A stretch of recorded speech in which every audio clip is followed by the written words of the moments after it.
మన మధ్యలో శ్యామను నిర్వహిస్తాడు. అందరం కూడా ప్రార్థన పూర్వకంగా దేవుని యొక్క మాటలు మనం ఆలకించాం.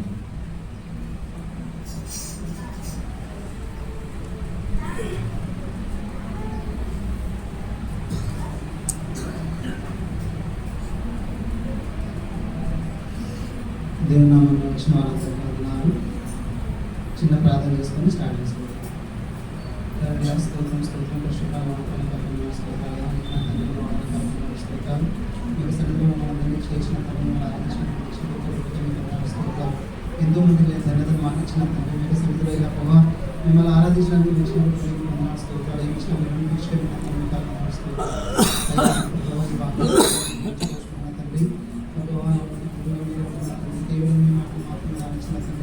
మీరు ఎక్కువ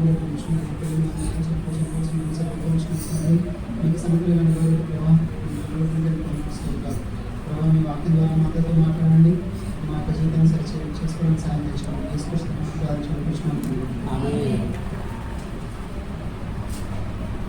కీర్తనలో 87 ఇది పూర్వ కుమారులు రాసిన కీర్తనలు. సో పూర్వ కుమారులు మొత్తం 11 కీర్తనలు రాసింది. మొత్తం కీర్తనలలో ఆ 11 కీర్తనలు ఇది 87 ఈ పూర్వ కుమారులు కోరహు అనే ఒక ఆయన మనకందరికీ తెలుసు. బైబిల్లో కోరహు, అభిరాము, దాతాను వీళ్ళందరూ ఏం చేస్తారంటే ఈ కోరహు మోషకు అహరోనుకి వ్యతిరేకంగా ఈ కోరహు మొత్తాన్ని అందరినీ ఆ ప్రజలందరినీ లేపి మీరు మాత్రమే గొప్పవాళ్ళ, మీరు మాత్రమే పరిశుద్ధులా, దేవుడు మమ్మల్ని ఎన్నుకోడా అని దేవుని జనానికి వ్యతిరేకంగా అహరోనుకి మోషకు వ్యతిరేకంగా లేచినందుకు దేవుడు ఏం చేస్తారంటే ఈ కోరహును దాని తర్వాత వేరే వాళ్ళు ఎవరైతే లేచుకుంటారో వాళ్ళ పిల్లల్ని వాళ్ళని మొత్తాన్ని దేవుడు నేల విడిచి మొత్తము అంటే భూమి చీలి దాంట్లో వెళ్ళి చనిపోతాడు. కానీ కోరహు మాత్రము లేపినవాడు, ఈ అందరినీ వ్యతిరేకంగా చేసినవాడు కోరహు కుమారులు మాత్రం బ్రతికింపబడతారు. మిగతా వాళ్ళు ఎవరైతే లేచిండ్రో వాళ్ళ కుమారులతో సహా చనిపోతారు. ఈ కోరహు వాళ్ళు ఎవరు? లేవీయులు. వీళ్ళు అహరోనుకు బంధువులు. అయితే ఈ కోరహు కుమారులు దాని తర్వాత అంటే ఆయన కుమారులు ఈ కోరహు కీర్తనలు రాసిండ్రు. వాళ్ళ పేర్లు కోరహు కుమారులు 3. వాళ్ళ ఈ కీర్తనలు రాసిందో తెలియదు, కానీ కోరహు కుమారులు అంటే ఆయన యొక్క సంతానం. వాళ్ళు ఈ లేవి దావీదు ఉన్నప్పుడు దాని తర్వాత దానికంటే ముందు ఎవరైతే రాజు ఉన్నారో ఆ ఆస్థానంలో వాళ్ళు మ్యూజిక్, దాని తర్వాత దేవుని యొక్క టబర్నకల్ ఉంది కదా, దాన్ని కాచే వాళ్ళుగా వీళ్ళు ఉంటారనమాట. అయితే ఇక్కడ వీళ్ళు 11 కీర్తనలలో 3 కీర్తనలు వాళ్ళు మొత్తానికి 3 కదా 4 కీర్తనలు పరలోకం గురించి రాసింది. ఇది దాంట్లో ఒక కీర్తన. 87వ అధ్యాయము మీరు చదివితే, ఆయన పట్టణపు పునాది పరిశుద్ధ పర్వతముల మీద వేయబడి ఉన్నది. యాకోబు నివాసములన్నిటికంటే సియోను గుమ్మములు యెహోవాకు ప్రియములై ఉన్నవి. ఆయన పట్టణపు పునాది, ఆయన పట్టణము ఎక్కడ ఉందంటే పరిశుద్ధ పట్టణము, అది పరలోక రాజ్యంలో ఉంది. ఆ పరిశుద్ధ పట్టణము ఎప్పుడైతే కొత్త భూమి పైకి వస్తుందో అది ఒక పర్వతము మీద ఉంచబడి ఉంటుంది. అయితే బైబిల్లో ఏషయా, ఇర్మియా, దానియేలు చిన్న చిన్న ప్రవక్తలు చాలా మంది పరిశుద్ధ పట్టణమా పరిశుద్ధ పర్వతానికి మేము అందరం వస్తాం, పరిశుద్ధ పర్వతం అని చాలా మంది రాసిండ్రు. ఆ పరిశుద్ధ పర్వతము, పరిశుద్ధ పట్టణం ఏదైతే ఉందో అది పరలోక పట్టణం. అయితే మనం ఈ కాలంలో మనం అందరం బ్రతికి ఉన్నాము. ఈ బ్రతికి ఉన్న అన్ని రోజులు మనమందరము దేవుని నమ్ముకొని దాని తర్వాత దేవుని రక్షణను మనం పొందుకొని దేవుడు ఏదైతే పరలోక రాజ్యము సమీపించి ఉన్నదని దేవుడు అయితే చెప్పిండ్రో ఆ మాటను మాత్రం వదిలేసి మనమందరం దేవుడి గురించి కష్టపడుతున్నామంటే ఈ లోకంలో ఉన్న వాటి గురించి మాత్రమే కష్టపడుతున్నాం. పరలోక రాజ్యము సమీపించి ఉన్నది, మారు మనసు పొందండి అని దేవుడు చెప్పాడు. అయితే ఈ పరలోక రాజ్యం అంటే దేవుడు ఏదైతే పరలోక రాజ్యంలో మన కొరకు స్థలం సిద్ధపరిచి ఉన్నాడో ఆ పరలోక రాజ్యము సమీపించి ఉన్నది. ఆ రోజు ఆ పట్టణము భూమిపైకి రాబోతున్నది. మనమందరం ఆ లోకానికి మనం వెళ్ళబోచున్నాం. అయితే మనము క్రైస్తవులుగా ఉన్న మనమందరము ఆ పరలోక పట్టణాన్ని, ఆ పరిశుద్ధ పర్వతాన్ని వదిలేసి మనం ఈ లోకం గురించి ఆలోచించడం మొదలుపెట్టినాం.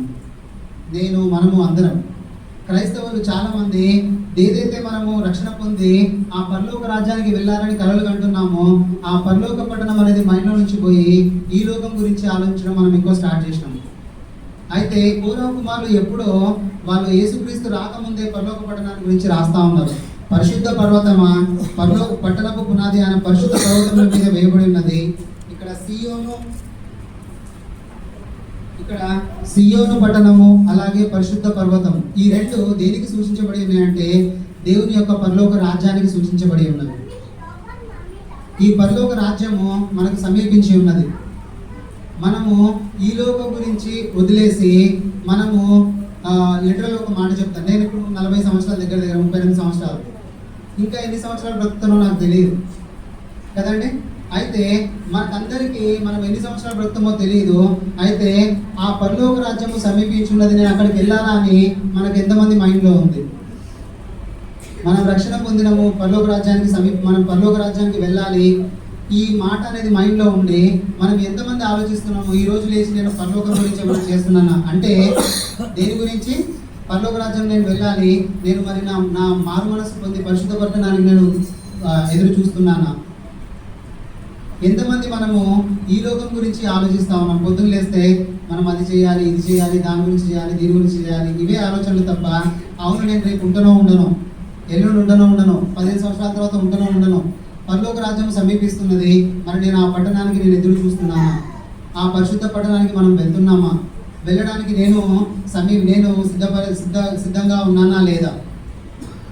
ఇక్కడ ఏమంటున్నాడంటే యాకోబు నివాసముల కంటే, అంటే యాకోబు అంటే మోసకరమైన వాడు, మోసపుచ్చేవాడు. ఈయన కంటే సియోను పర్వతము దేవునికి ప్రేమగా ఉన్నవి. అంటే మన జీవితంలో ఒకవేళ యాకోబు లాంటి మనస్తత్వం మనకు ఉంటే, అంటే మోసపరిచే కార్యములు, మోసం చేసే ఏవైనా ఉంటే వాటిని వదిలేసి సియోను మార్గంలో ఆయనకు నచ్చినవని చెప్తా ఉన్నాడు. కాబట్టి మనము ఆ పరలోక రాజ్యానికి సమీపించే అవే మాత్రం మైండ్లో పెట్టుకోవాలి, కానీ ఈ లోకంలో ఉండే వాటిని గురించి మనం మైండ్లో పెట్టుకుంటే దేవునికి ప్రియముగా ఉండలేము. ఒక మాట మనం తీసామండి, యెషయా 52:1. యెషయా 52:1. సియోను లెమ్ము నీ బలము ధరించుకొనుము, పరిశుద్ధ పట్టణమైన యెరూషలేమా. చాలు. ఇక్కడ సియోను, దాని తర్వాత యెరూషలేము రెండు దేన్ని సూచిస్తున్నాయంటే పరలోక రాజ్యాన్ని సూచిస్తున్నాయి. మీరు యెషయా గ్రంథము 52 నుంచి 56 వరకు మీరు చదువుకుంటే వెళ్ళండి. ఇంటికి వెళ్ళిన తర్వాత మొత్తం పరలోక రాజ్యం గురించే వ్రాయబడి ఉంటుంది. దేవుని ప్రజలు ఎలా జీవిస్తారు, దేవుని ప్రజలు పరలోక రాజ్యంలో ఎలా ఉంటారు, దేవుని ప్రజలుగా మనం ఉన్నాము, ఇక్కడ ఎన్ని కష్టాలు పడుతున్నామో దేవుడు అన్నీ చూస్తూ ఉన్నాడు. అక్కడ ఏమని రాసి ఉంటుందంటే ఒక మంచి మాట, 52:4 చదవండి. యెషయా గ్రంథము 52:4. దేవుడైన యెహోవా అనుకొనుచున్నది ఏమనగా, తాత్కాల నివాసము చేయుటకై పూర్వకాలమున నా జనులు ఐగుప్తునకు ఏ దానికి పోయిందంట? తాత్కాలిక నివాసం. దేనికి వెళ్ళిండ్రు? తాత్కాలిక నివాసం. కొన్ని రోజులు ఉండడానికి ఐగుప్తునకు వెళ్ళిండ్రు వాళ్ళు. దేవుడు అంటున్నాడు, మీరు కొన్ని రోజులు ఐగుప్తునకు వెళ్ళిండ్రు అంతే, మిమ్మల్ని నేను మర్చిపోలేదు. మీరు పడుచున్న కష్టము, మీరు పడుచున్న అవమానము, ఇవన్నీ దేవుడు చూస్తూ ఉన్నాడు. ఆయన అవమానం గురించి ఒక మాట మంచిగా చెప్తాడు. ఒకసారి చూద్దాము. యెషయా గ్రంథము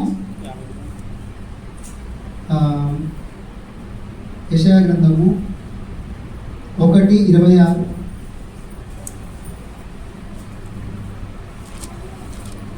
యెషయా గ్రంథము 1:26. యెషయా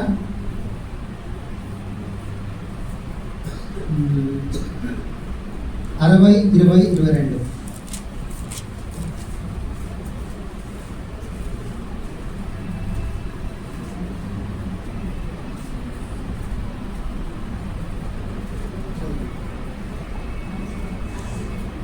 యెషయా 61:7. 61:7 అక్క. యెషయా 61:7. మీ అవమానమునకు ప్రతిగా రెట్టింపు ఘనత నొందుదురు, నిందకు ప్రతిగా తాము పొందిన భాగం అనుభవించి ఇక్కడ చూడండి, మీరు పొందిన అవమానములకు ఏముంటుందంట? రెట్టింపు ఘనత నందుదురు. మనకి ఎప్పుడు ఉంటుందంట ఘనత? మనకి ఏదైతే ఈ లోకంలో మనం అనుకుంటున్నామో, నాకు ఈ లోకంలో ఉన్నన్ని రోజులు దేవుడు ఏం చేయట్లేదు, ఇలాంటి అవమానం ఉంది, ఇలాంటి బాధలు ఉన్నాయని మనం అనుకుంటున్నామో, దానికి అన్నిటికీ ప్రతిగా రెట్టింపు ఘనతను దేవుడు అనుగ్రహిస్తాడు. ఎక్కడంట? 61వ అధ్యాయము. మీరు మొత్తం చదువుకుంటూ పోతే ఇదంతా పరలోక రాజ్యం గురించి రాసిన మాటలు. 61 మొత్తం మీరు చదవండి. ఇది మొత్తం ఎక్కడ ఉంటుందంటే పరలోక రాజ్యానికి సంబంధించిన వాక్యాలు ఇవన్నీ. పెళ్లి కుమారుడు వస్తుండు, పెళ్లి కుమార్తె తీసుకుపోతాడు, ఇవన్నీ. సో మనకు ఏదైతే ఈ లోకం గురించి మనం ఆలోచిస్తున్నామో, ఈ లోకంలో పొందే బాధలు ఇవన్నీ దేవుడు తాత్కాలికమని చెప్తా ఉన్నాడు. మనకు ఒక రోజు వస్తుంది, మనం అక్కడికి వెళ్ళాలి. అక్కడ మనం ఏదైతే ఇక్కడ పొందుతున్నామో దానికి రెట్టింపు ఘనతను మనకు దేవుడు ఇవ్వబోతా ఉన్నాడు. సో ఆ రెట్టింపు ఘనత కోసము మనమందరము ఎదురు చూడాలి.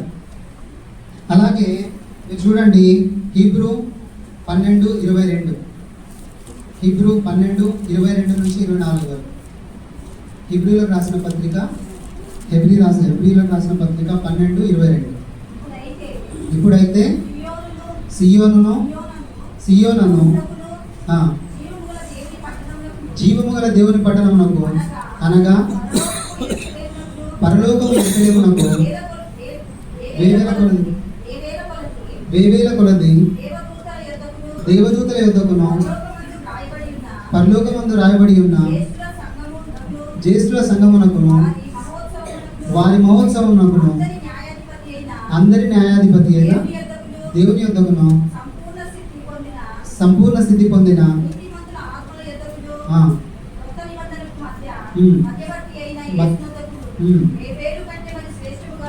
శ్రేష్ఠుడైన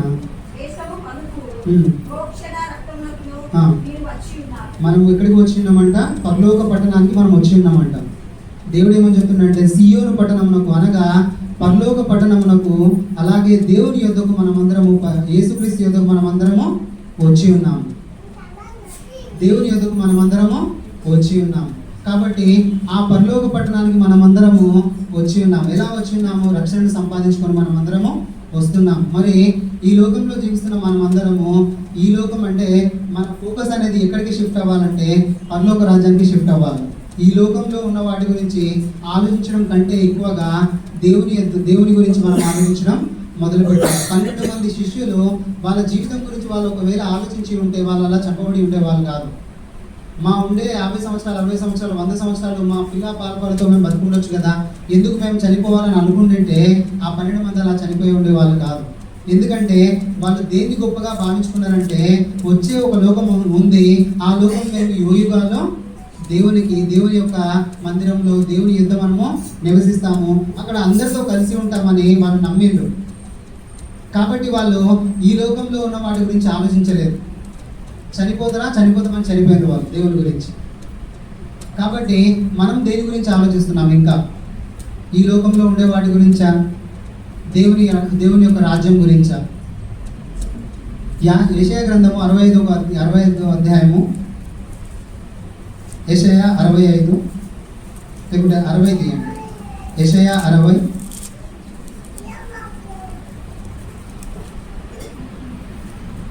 యెషయా 61వ అధ్యాయం 1వ వచనం చూడండి. నీకు వెలిగి వచ్చి ఉన్నది, లెమ్ము తేజరీలము, యెహోవా మహిమ నీ మీద ఉదయించెను. చూడుము, భూమిని చీకటి కమ్ముచున్నది, కటిక చీకటి జనములను కమ్ముచున్నది. ఇదంతా మీరు చదువుకుంటారండి. ఈ 61, దాని తర్వాత 60, 61, 62 గురించి రాసిన మాటలు. 65,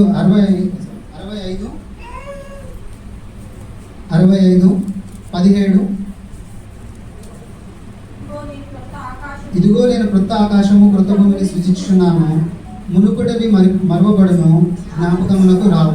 ఇది దేవుని యొక్క 2వ భూమి గురించి రాయబడి ఉన్న మాట. ఇక్కడ జనులు ఎలా నివసిస్తారంటే 65వ అధ్యాయము, అలాగే 22 చూడండి, 21, 22, 23 చదవండి. జనులు ఇండ్లు కట్టుకొని వాటిలో కాపురముందురు, ద్రాక్ష తోటలు నాటించుకొని వాటి ఫలములను అనుభవింతురు, వారు కట్టుకున్న ఇళ్ళలో వేరొకరు కాపురం ఉండరు, వారు కట్టుకొనుచున్న వాటిని వేరొకరు అనుభవింపరు. నా జనుల ఆయుష్యము వృక్షాయుష్యమంతా అగును. ఇది దేవుడు చెప్పిన మాటలు. యెషయా 65:21. ఎక్కడ ఉంటామంట ఈ మాటలు? ఎక్కడ ఉన్నాయి? 21 కంటే ముందు 17వ వచనంలో ఏమనుంది? నేను ఇదిగో క్రొత్త ఆకాశంలో క్రొత్త భూమిని సృజింపబోచున్నాను. అక్కడ ఎలా ఉంటారంట జనులు? ఇల్లు కట్టుకొని కాపురం ఉంటారు. వాళ్ళు చేయుచున్న శ్రమను వేరే వాళ్ళు అనుభవించరు. వాళ్ళు కట్టుకున్న ఇంట్లో వాళ్ళే ఉంటారు. వాళ్ళు ఏదైతే ద్రాక్ష తోటలు వేసుకుంటారో వాళ్ళే అనుభవిస్తారు. ఇవన్నీ ఇది ఎక్కడ రాస్తున్నాయి? ఎక్కడంటే ఇవన్నీ క్రొత్త భూమి క్రొత్త ఆకాశం. అంటే పరలోక రాజ్యం ఎప్పుడైతే భూమికి రెండవ భూమి పైకి వస్తుందో అక్కడ మనం ఉంటాం. సో ఇక్కడ మనం ఉండే వాటి గురించి మనం ఆలోచించదు కానీ అక్కడ మన కొరకు ఒక లోకం వెయిట్ చేస్తూ ఉంది. క్రిస్టియన్ చనిపోతే అంట, మొన్న ఒక ఆయన చనిపోయింది. ఎవరు? అమెరికాలో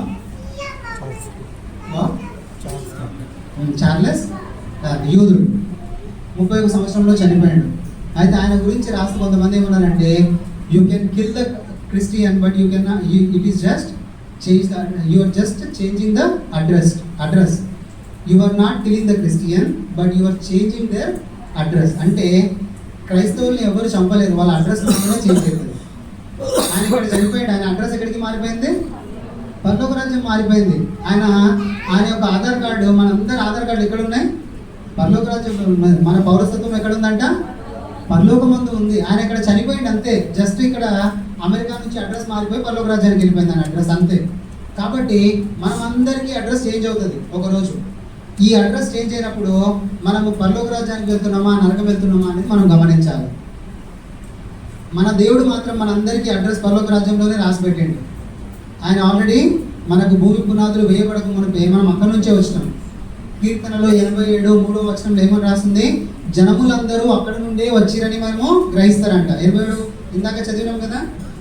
87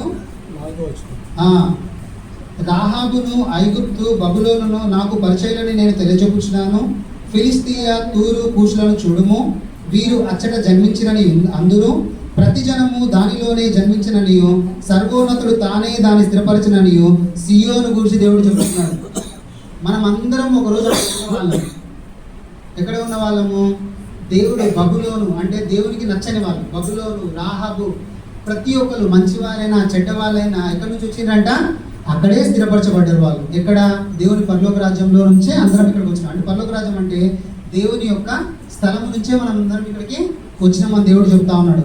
ఎప్పుడైతే మనం పరలోక రాజ్యం వెళ్ళిన తర్వాత మనం అందరం అనుకుంటాము, ఇదిగో నేను ఇక్కడే పుట్టి ఇక్కడ నుంచి కిందికి వెళ్ళి మళ్ళీ ఇక్కడికి వచ్చినా అని మనం అనుకుంటాం. అలాంటి రోజు ఒక రోజు రాబోతుంది. దేవుడు చెప్తున్నాడు, వీళ్ళందరూ నాకు తెలుసు, వీళ్ళందరూ ఇక్కడే పుట్టిందని మీరు అనుకుంటారు. ఒక రోజు మీకు తెలుస్తుంది మీరందరూ ఇక్కడ నుంచే వెళ్ళిండ్రని. మంచి వాళ్ళైనా చెడ్డ వాళ్ళైనా అక్కడి నుంచే వస్తుందని మనకు అర్థమవుతుందని దేవుడి వాక్యంలో రాసి పెట్టి అన్నాడు. కాబట్టి మన పౌరసత్వము అక్కడ ఉంది, పరలోక రాజ్యంలో, ఇక్కడ కాదు. సో ఉన్నన్ని రోజులు దేని గురించి మనం ఆలోచిస్తున్నామో, మనము ఈ లోకం అనే ఒక మైండ్ సెట్ నుంచి పరలోకం అనే మైండ్ సెట్కి మనం మారాలి. అప్పుడే ప్రతిరోజు మనం చేస్తున్న కార్యాలలో చేంజెస్ కనబడతాయి. మనము ఈరోజు ఒకవేళ నేను 10th class చదవాలనుకోండి, 10th class pass అవ్వాలా, ఏం చేయాలా? వాళ్ళ యొక్క మైండ్ సెట్ ఎలా ఉంటుంది పిల్లలది? పొద్దునే 4 గంటలకు లేవాలా, చదువుకోవాలా. మనం లేవకుండా అమ్మ చోటి లేపుతుంది కదా, మళ్ళీ నైట్ దాకా చదువుకోవాలా, పడుకోవాలా. ఇంకా వాళ్ళ మైండ్ సెట్ ఎంత ఎట్లా ఉంటుంది? 10th క్లాస్ పాస్ అయ్యే వరకు అదే మైండ్ సెట్లో ఉంటుంది. నేను ఎలాగైనా 10th పాస్ అవ్వాలి, నేను 10th ఉన్నా అదే మైండ్లో చదువుకోవాలా. అంటే ఒకవేళ మన ఫోకస్ ఎక్కడ ఉంటుందో మన మైండ్ అక్కడికి వెళ్తుంది. నేను ఇప్పుడు 10 గంటలకు నేను ఆఫీస్కి వెళ్ళాలంటే నేను ఇంకా మైండ్లో ఆలోచిస్తూ ఉంటాను, వెళ్ళిపోవాలి. ఇంకొకటే మైండ్, తొందరగా తయారవ్వాలి. ఇలా మన ఫోకస్ ఎక్కడ ఉంటుందో మన మైండ్ అక్కడికి వెళ్తూ ఉంటుంది. లేదా మన మైండ్ ఎక్కడ ఉంటుందో మన ఫోకస్ అక్కడికి వెళ్తూ ఉంటుంది. ఒకవేళ మనం ఫోకస్ పరలోక రాజ్యం మీద పెడితే మనం రోజు చేసే కార్యాలు కూడా మారిపోతాయి. మనం దేన్ని ఫోకస్ పెట్టుకొని చేస్తాం? పనులన్నీ పరలోక రాజ్యం గురించి ఫోకస్ పెట్టుకొని చేస్తాం. మహా అయితే 10 సంవత్సరాలు 20 సంవత్సరాలు దాని గురించి ఇక్కడ ఇంకా కొట్లాటలు, ఇక్కడ ఇంకా బాధలు, ఇక్కడ ఇంకా అవమానం, లేదంటే ఇక్కడ ఇంకా ఈర్ష్యలు, ఇవన్నీ మనము పెట్టుకుంటే పరలోక రాజ్యం ఒకటి వస్తుంది, దాన్ని మిస్ అయిపోతాం. మన నోరు మంచిగా ఉందా, చెడ్డ మాటలు వస్తున్నాయి, ఇంకా అబద్ధాలు మాట్లాడుతున్నామా, లేదంటే మన యొక్క జీవితం పరిశుద్ధంగా ఉందా? ఇక్కడ ఏమంటుంటే పరిశుద్ధ పర్వతమా, పరిశుద్ధ పట్టణమా, పరిశుద్ధత లేకుండా ఎవడును దేవుని చూడలేడు. కాబట్టి మన మైండ్ సెట్ పరలోక రాజ్యం గురించి మాట్లాడితే దాని గురించి ఎక్కువగా ఆలోచిస్తే ఈ లోకం గురించి మనం చాలా తక్కువగా ఆలోచిస్తాం. 10 మందికి చెప్తాం, అయ్యా పరలోక రాజ్యం వస్తుంది కొన్ని రోజులలో మారు. యేసయ్య ఎలా అయితే చెప్పిండో, యేసయ్య యొక్క 12 మంది శిష్యులు ఎలాగైతే చెప్పిండ్రో, మనం ఆ దేవుని పరలోక పట్టణం గురించి మాట్లాడతాం. అప్పుడు ఈ లోకం గురించి మాట్లాడడం. అమ్మ దేవుని నమ్ముకొని కష్టాలు పోతాయి, నో. కష్టాలు పోకపోని ఉండని, నో ప్రాబ్లం. మనకు ఒక రోజు వస్తుంది, ఒక దేశం వస్తుంది, ఒక రాజ్యం వస్తుంది, ఒక పట్టణం వస్తుంది, ఒక కంట్రీ వస్తుంది, ఒక లోకం వస్తుంది. అక్కడ చాలు మనకి. అక్కడ యుగ యుగాలు దేవునితో ఉంటాం, అక్కడ యుగ యుగాలు సంతోషంగా ఉంటాం, అక్కడ యుగ యుగాలు పరలోక రాజ్యంలో, నిత్య రాజ్యంలో దేవునితో ఎప్పుడూ ఉంటాం. అది చాలు మనకి. అమ్మ దేవుని నమ్ముకో కష్టాలు పోతాయి. ఇంకా దీని గురించే మనం మాట్లాడదు. అమ్మ దేవుని నమ్ముకో పరలోక రాజ్యం. అమ్మ దేవుని నమ్ముకో ఒక రాజ్యం వస్తుంది, మనం పరలోక రాజ్యం వెళ్తాం. అమ్మ దేవుని నమ్ముకో మీ కొడుకుని నువ్వు చూస్తావు. అమ్మ నువ్వు దేవుని నమ్ముకో మీ తల్లిదండ్రులతో కలిసి ఉంటావు. ఇలాంటి మాటలు మనం మాట్లాడాలి. అమ్మ దేవుని నమ్ముకో కష్టాలు పోతాయి, అమ్మ దేవుని నమ్ముకో ఇది పోతుంది, అమ్మ దేవుని నమ్ముకో ఇవి పోతాయి. దేవుడు ఏమో చెప్తుండో, మొదట దేవుని రాజ్యంలో పరలోకంలో దేవుని రాజ్యంలో మొదట వెతుకుడి, అప్పుడు ఇవన్నీ మీకు కలిసి వస్తాయి. చాలు. దేని గురించి ఆలోచిస్తున్నాం? కష్టాల గురించా, నష్టాల గురించా? ఇవన్నీ పోతాయి. ఎప్పుడు పరలోక రాజ్యం గురించి, ఆయన దేవుని నీతిని, రాజ్యాన్ని మనము వెతికినప్పుడు. దాంట్లో రాజ్యం అనే మాట ఉంది. ఏ రాజ్యము? పరలోక రాజ్యం గురించి మనం వెతకాలి. పరలోక రాజ్యం గురించి మాట్లాడితే, పరలోక రాజ్యం గురించి వెతికితే ఇవన్నీ మనకు వస్తాయి. అదిగో అక్కడ పక్షులు ఉన్నాయి, అవేమన్నా బాధపడుతున్నాయా? రేపు తిండి ఏమన్నా వస్తుందని బాధపడవు. దానికంటే మీరు శ్రేష్ఠులు కారా? మనకు రావా ఇవన్నీ? అన్నీ వస్తాయి. ఎప్పుడు? మొదట దేవుని నీతిని, రాజ్యాన్ని వెతికినప్పుడు. ఒకవేళ మనం ఆ రాజ్యం గురించి వెతికితే ఈ లోకంలో ఉండే వాటి గురించి మనం ఎక్కువగా ఆలోచించాం. మన ఫోకస్ అంతా షిఫ్ట్ అవుతుంది. ఇటు సైడ్ పరలోక రాజ్యం గురించి షిఫ్ట్ అవుతుంది. అప్పుడు మనం మాట్లాడే మాటలు కూడా షిఫ్ట్ అయిపోతాయి. ఎలా? దేవుని యొక్క పరలోక రాజ్యం వస్తుంది, మారు మనసు పొందండి మనం చెప్పగలుగుతాం. పరలోక రాజ్యం గురించి మనం చెప్పగలుగుతాం, ఈ లోకం గురించి కాదు. పరలోక రాజ్యం గురించి మనం చెప్పగలుగుతాం. కాబట్టి మన ఫోకస్ అనేది దేవుని యొక్క పరిశుద్ధ పట్టణం వైపు వెళ్ళాలి. ఈ లోకం గురించి కాదు, ఈ లోకంలో ఉండే వాటి గురించి కాదు. అలాగే ఈ లోకంలో పరలోక రాజ్యంలో మనం ఎలా నివసిస్తామంటే జనులుగా నివసిస్తాం. ఎలా నివసిస్తాము? ఇందాక దేవుడు ఏమని చెప్పాడు, ఏమని రాస్తుంది అక్కడ? జనులు ఇల్లు కట్టుకొని కాపురం ఉంటారు. ఇక్కడ దేవుని యొక్క పరలోక రాజ్యంలో ఎలా ఉంటాము? మనుషులుగా ఉంటాము. మనిషి ఆదామే. పరలోక రాజ్యం ఎప్పుడు? ఏదైనా తోటలో ఆదాము చేయబడినప్పుడు ఆదామే. ఆయన పాపం వచ్చిన తర్వాత భూమి మీదకి వచ్చినప్పుడు ఆయన ఆదామే. ఆదాము పోయి వేరే పేరు రాలేదు ఆయన. ఇక్కడ ఉన్నన్ని రోజులు షామే. పరలోక రాజ్యం పోయిన తర్వాత కూడా షామే. ఇక్కడ ఉన్నన్ని రోజులు ఎవరు? శృతియే. అక్కడికి వెళ్ళిన తర్వాత కూడా శృతియే. పేరు మారదు. ఆదాము దేవుని చేతితో చేయబడి ఏదైనా తోటలో ఉన్నప్పుడు ఆయన పేరు ఆదాము. ఆయన భార్యతో కలిసి ఉన్నాడు. వాళ్ళు ఎన్ని రోజులు ఉన్నారో పరలోక రాజ్యంలో తెలియదు, ఏదైనా తోటలో. దాని తర్వాత అది రాయబడి ఉండలేదు ఎన్ని రోజులు రాసిందో. కానీ వాళ్ళు ఎప్పుడైతే అక్కడి నుంచి త్రోయబడినప్పుడు వచ్చిండ్రో వాళ్ళు అక్కడిది వాళ్ళకి నూతన హృదయము ఇవ్వబడింది. అంటే అక్కడ ఉన్నది గుర్తుందో లేదో మనకు తెలియదు. నేను ఏదైనా తోటలో ఉన్నప్పుడు ఇలా ఉన్నా అని గుర్తుందో లేదో తెలియదు. కానీ ఆయన మాత్రం ఆదామే, ఆమె మాత్రం అవ్వనే. వాళ్ళు ఇక్కడికి వచ్చిన తర్వాత మళ్ళీ భార్యాభర్తలుగానే ఉన్నారు. వాళ్ళు ఈ జనాన్ని సృష్టించారు. అలాగే మనం ఇక్కడ ఉన్నన్ని రోజులు మనమే పరలోక రాజ్యానికి వెళ్ళిన తర్వాత ఇదే పేర్లతో అక్కడ ఉంచబడతాం. ఎలాంటి పేరు అంటే ఒక నూతన పేరు ఇవ్వబడుతుంది. అలాంటిది ఏ పేరు అంటే శామె ఉంటాడు. కానీ ఆయనకి నూతనమైన ఏ పేరు ఉంటుందంటే దేవుని యొక్క కుమారుడు లేదా పరిశుద్ధమైన కుమారుడు. ఏదో ఒక దేవుడు పేరు ఇస్తాడు. అలాంటి పేరుతో నేను అక్కడ పిలువబడతా. కానీ అక్కడ యుగ యుగాలు శామ్లాగానే ఉంటాను. ఎలా మారుతామంటే ఆదాము ఎప్పుడైతే అక్కడ ఉన్నప్పుడు ఏదైనా తోటలో ఉన్నప్పుడు మహిమ శరీరంతో ఉన్నాడో మనము పరలోక రాజ్యం వెళ్ళినప్పుడు అదే మహిమ శరీరంతో యుగ యుగాలు అక్కడ ఉంటాం. చూడండి దేవుని ప్లాన్. ఏదైనా తోటలో దేవుడు ఆదాముని అవ్వని తయారు చేసినప్పుడు దేవునితో ఉండాలని కోరుకున్నాడు. ఏదైనా తోటలో జీవవృక్ష ఫలములు ఉన్నాయో అవన్నీ ఇద్దాం అనుకున్నాడు. మీరు ప్రకటన గ్రంథం 22-21 చదివితే అక్కడ ఏమనుందంటే దేవుడు ఎక్కడికి తీసుకుపోతున్నాడు? మనల్ని పరలోక రాజ్యానికి తీసుకుపోతుండు. అక్కడ మనకి ఆ తోటలో ఏముంది? అక్కడ జీవవృక్షం ఉంది. అక్కడ జీవవృక్ష ఫలాలు ఉన్నాయి. మళ్ళీ మనల్ని అందరినీ తీసుకుపోయి ఎక్కడికి తీసుకెళ్తాడో పరలోక రాజ్యానికి తీసుకుపోయి మళ్ళీ ఆదాము అవ్వ ఎలాగైతే జీవించారో అలాగ మనల్ని జీవించడానికి పరలోక రాజ్యానికి తీసుకొని పోతా ఉన్నాడు. మన యొక్క ఆయుష్ వృక్షాయుష్ అంతా అవుతుంది. మనం ఎప్పుడు చనిపోని మనుషులుగా అక్కడ నివసించబడతాం. దేవుడు ఏదైతే ఆదాము అవ్వను ఏదైతే తోటలో చేసి ఒక కార్యాన్ని తలపెట్టాడో ఆ కార్యాన్ని ప్రకటన గ్రంథంలో దేవుడు క్లోజ్ చేస్తా ఉన్నాడు. 22వ అధ్యాయంలో 21వ అధ్యాయంలో అక్కడ ఏమని చెప్తా ఉన్నాడు, జనులు దేవుని యొక్క పరిశుద్ధ పట్టణానికి వచ్చి దేవుణ్ణి సేవించి ఆయన ముఖాన్ని చూస్తూ ఉంటారంట. సో ఇవే వాక్యాలు యెషయా 52, 53 నుంచి 60 వరకు చదివితే అక్కడ అవన్నీ అవే మాటలు. దేవుడు మనుషులందరూ దేవుని పట్టణానికి వచ్చి దేవుని ముఖస్థుతి చేసి వెళ్తా ఉంటారు. అన్యులు వచ్చి ఇదిగో వీళ్ళే దేవుని నమ్ముకున్న వాళ్ళు అని చెప్తా ఉంటారు. మరి అన్యులు పరలోక రాజ్యానికి వస్తారా అంటే దానికి ఒక అంటే అది ఇంకో సబ్జెక్ట్. అది అన్యులు దేవుని యొక్క పరలోక రాజ్యానికి వస్తారా, నిజంగా దేవుని యొక్క పట్టణంలో కొత్త భూమి పైన ఉంటారా అంటే ఉంటారు. ఎలాంటి వాళ్ళు ఉంటారంటే దేవుని తెలియకుండా యథార్థమైన హృదయంతో యథార్థంగా నడిచిన వాళ్ళకందరికీ దేవుడు ఎప్పుడు అన్యాయం చేయడు.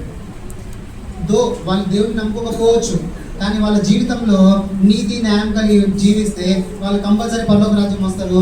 వాళ్ళందరూ మన కోసము ఇల్లు తయారు చేసి పెడతారంట. అన్యులు మీకోసం దేవుని ఇల్లు మీకోసం ఇల్లు తయారు చేస్తే మీరు అక్కడ ఉంటారని దేవుని గ్రంథంలో రాస్తుంది. కాబట్టి మనం అందరం దేవుని గుర్తుపెట్టుకోవాలంటే పరిశుద్ధమైన పట్టణాన్ని పరలోక రాజ్యాన్ని మనం గుర్తుపెట్టుకోవాలి. మన జీవితంలో పరిశుద్ధంగా లేకుంటే పరలోక రాజ్యానికి వెళ్ళలేము. కాబట్టి పరిశుద్ధంగా జీవించడానికి మనము ట్రై చేస్తాము. దేవుని యొక్క పట్టణాన్ని గురించి మనము ఎక్కువగా ఫోకస్ చేస్తాము. ఈ లోకంలో ఉన్న వాటి గురించి ఎక్కువ ఫోకస్ చేయకుండా దేవుని యొక్క పరిశుద్ధ సన్నిధి గురించి మనం అందరము వెయిట్ చేస్తాము. దాని గురించి మనం ఎక్కువగా కష్టపడదాము. మన యొక్క ఫోకస్ అంతా పరలోక రాజ్యం మీద ఉండాలి. మన యొక్క మాటలు కూడా అమ్మ దేవుని నమ్ముకోండి పరలోక రాజ్యం గురించి చెప్పేదానికి మనం వేగిరపడాలి. కాబట్టి అలాగే లాస్ట్ మాట ఇంకొక 2 మాటలు లాస్ట్ 87వ అధ్యాయంలో లాస్ట్ ఒక మాట ఉంది చూడండి. 27 లాస్ట్. పాటలు పాడచ్చు, వాయిద్యములు వాయించచ్చు, మా ఊటలన్నీ నీయందే ఉన్నవని వారందరూ. ఇక్కడ ఊటలు అంటే దీవెనలు. కాబట్టి మనం ఈ లోకంలో దీవెనల గురించి ఎక్కడికి పాటుపడతా ఉన్నాం. మన దీవెనలన్నీ ఎవరి యందు ఉన్నాయి? దేవుని యందు ఉన్నవి. కాబట్టి మన జీవితంలో ఈ లోకంలో ఏది జరిగినా కూడా మన దీవెనలన్నీ దేవుని యందే ఉన్నవని మనం గుర్తుపెట్టుకొని ఈ దేవుడు మనకు కంపల్సరీ సాయం చేస్తాడని గుర్తుపెట్టుకొని పరలోక రాజ్యం గురించి మనం ఎక్కువగా వేగిపడాలి. ఈ లోకంలో ఉన్న వాటన్నిటి గురించి మనం ఏమనుకోవాలంటే నా ఊటలన్నీ నా దీవెనలన్నీ ఎక్కడ ఉన్నాయి? దేవుని యందే ఉన్నాయి. చాలు, దేవుని యందే నా యొక్క దీవెనలన్నీ ఉన్నాయి. దీన్ని మనం ఆలోచించుకుంటూ మన జీవితాన్ని పరలోక రాజ్యం వైపు షిఫ్ట్ చేయాలి. ఆ వచ్చే రాజ్యం గురించి మనము ఎక్కువగా ఫోకస్ చేయాలి. దేవుడిని నమ్ముకున్న దేవుడు వచ్చినప్పటి నుంచి ఎంతమంది అయితే చనిపోయినో మనకు తెలియదు, కానీ కౌంట్ పెరుగుతూ ఉంది దేవుని గురించి చనిపోయిన వాళ్ళు. ప్రకటన గ్రంథంలో దేవుని గురించి చనిపోయే వాళ్ళ సంఖ్య రాయబడి ఉన్నది. ఎంతమంది అయితే దేవుని గురించి చనిపోతారో. దేవుడు వచ్చి 2000 సంవత్సరాలు అయింది. అప్పటి నుంచి దేవుని శిష్యులతో సహా ఇప్పటి వరకు దేవుని గురించి ఎంతమంది చనిపోయినో మనకి కౌంట్ తెలియదు. ఒకవేళ ఆ కౌంట్ అయిపోతే దేవుడు తప్పనిసరిగా దేవుడు వస్తాడు. ఆ కౌంట్ అయిపోయింది అనుకోండి, దేవుడు కంపల్సరీ వస్తాడు. ఇంకా ఎందుకంటే దేవుడు ఒక కౌంట్ రాసిపెట్టి ఈ నంబర్ ఇంతమంది దేవుని గురించి చనిపోవాలి. ఆ కౌంట్ అయిపోతే వాళ్ళు చెప్తా ఉంటారంట, ప్రకటన గ్రంథంలో రాయబడి ఉంటుంది, అయ్యా నాదా మమ్మల్ని మమ్మల్ని ఇక్కడ చూస్తూ ఉంటావు, మమ్మల్ని చంపిన వారికి నువ్వు తీర్పు తీర్చావా అని అంటా ఉంటే దేవుడు అంటాడు, ఈ కౌంట్ కొద్దిగా ఉంది, అది అయిపోయిన తర్వాత నేను వచ్చి మిమ్మల్ని వాళ్ళకి తీర్పు తీరుస్తా అని రాయబడి ఉంది. కాబట్టి మనకి ఎంతమంది చనిపోయారో దేవుడి గురించి తెలియదు. ఆ కౌంట్ పెరుగుతూ ఉంది. దేవుడు కూడా తొందరగా రాబోతా ఉన్నాడు. కాబట్టి మన జీవితాన్ని పరిశుద్ధంగా మార్చుకుందాము. మనం పరలోక రాజ్యం గురించి ఎక్కువగా ఆలోచిస్తాము. మన జీవితాన్ని పరిశుద్ధంగా ఉంచుకుందాము. మన యొక్క దీవెనలన్నీ దేవుని అందే ఉన్నాయని గుర్తుపెట్టుకొని మన జీవితాన్ని దేవుని సైడ్ మార్చుకుందాము. దేవుడి వాక్యాన్ని దీవించుగాక.